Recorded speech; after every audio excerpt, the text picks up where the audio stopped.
Hi friend जय जगन्नाथ आशा कर समस्ते बहुत भल थे। आज संडे मार्केट थी मार्केट टे चलो टे मार्केट करवा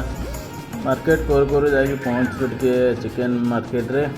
बहुत सारा गाड़ी बहुत सारा भिड़ एमती चिकेन गुड़ा टंगा जाइए। तो आम बुली बुली कौन गोटे जगार आने चिकेन आने तो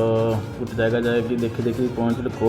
कौटी आने जोटी देखल से भिड़ जमी कौटी आने कौटी एमती बुलूचु मार्केट रे कि कौन जगह जापारूँ। तो एमती आम बुली बुली बुलवा ना केत समय बुलवा चल देखी कौन जगार गोटे चिकेन आने तो एरम बुली बुली भाई कहले ना चल आग गोटे भल जगह अच्छी से जगह चिकेन आने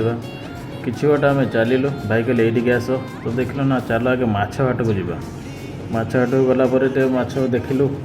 ना आगे माछटा ना पचर चिकेनटा नहीं जावा। तो आम जे रेगुलर जो मौसी अच्छे भाजे पहुँच मौसी कहले नियो नियो नियो सांगे सांगे से माछ देदेले सांगे सांगे तटका माछ देखिए आम कहले दे आमर पीस पीस कर काटी पक तो सांगे सांगे भाई आमर काटा स्टार्ट करदे ठीक अच्छे तो बड़ मछटे नहीं हो ठीक अच्छे नहीं जा कहीदे काटी चलिए मुंड को आगे कहलु 4 पीस कर मुंड को 4 पीस करें तापर आराम से पूरा सफा कर माछ को बन चलिए आम करो ठीक अच्छे तुम बनाओ आम टे भिडियो कर पकाऊ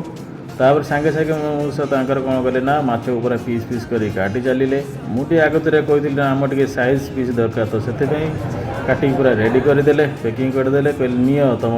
कहीं सी टे भाषा बुझीपार ना आम जहाँ कहूँ सी हूँ हाँ मारी चलते हिंदी किए शिख भाई कहले पुरैली चल ए